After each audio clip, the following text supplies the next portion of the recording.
The mystery of Glenn Miller's disappearance is finally solved. Glenn Miller was an icon of the swing era. His band had several era-defining hits, such as Chattanooga Choo Choo and Tuxedo Junction. In 1942, he volunteered to join the military to entertain troops. He ended up with the U.S. Army Air Forces. On December 15, 1944, Miller was stationed in the UK. He was scheduled to fly to Paris to make arrangements for concerts there. Miller's single-engine UC-64 Norseman departed from Bedford. There were 2 other U.S. officers on board. The airplane disappeared while flying over the English Channel. No bodies or debris were ever found. Glenn Miller was posthumously awarded the Bronze Star, but the mystery of his disappearance remained unsolved for years. What really happened that day? Miller was 38.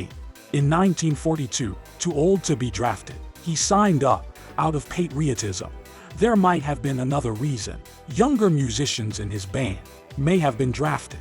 Glenn Miller served as a major in the U.S. Army Air Forces band. He led musical shows, broadcast from England to boost troop morale. He also participated in counter-propaganda campaigns against the Nazis. The most common theory about his death arose in the 1980s.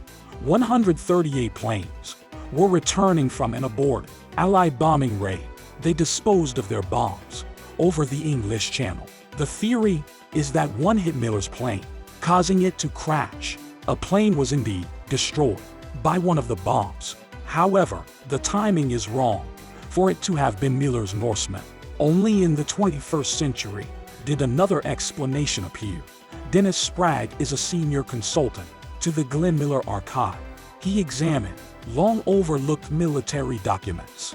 He discovered many documents describing a specific problem: icing. The icing took 3 forms: engine icing, carburetor icing, and induction ice. That's ice that forms on the fuel tanks and fuel lines. Miller's plane was flying low because of poor visibility. When fuel lines froze, the engine stopped. The pilot had about 8 seconds to react before the plane crashed into the water. The Norseman was constructed of mostly lightweight materials. It would have disintegrated on impact. The people aboard would have been killed instantly. Why did Miller fly in such conditions? If the problem was well known, in 1944, the Allies recaptured Paris from the Germans. Eisenhower asked Miller to head up a joint British-American radio production team. Miller was agitated by complications in Paris. Poor weather grounded normal transport flights, so he hitched a ride on the small Norseman. He was mad. He was in a rush, says Sprague. He was a type A personality with the intestinal fortitude of a general. He was a leading celebrity in America, and he got his own way. All this sounds like it shouldn't have been a mystery. Icing was a known problem, and the weather was freezing. Glenn Miller's disappearance was almost predictable in hindsight.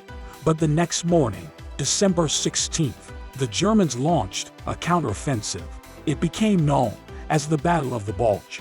Nobody noticed that Miller was missing for 72 hours. By then, it was too late to mount a search and rescue mission.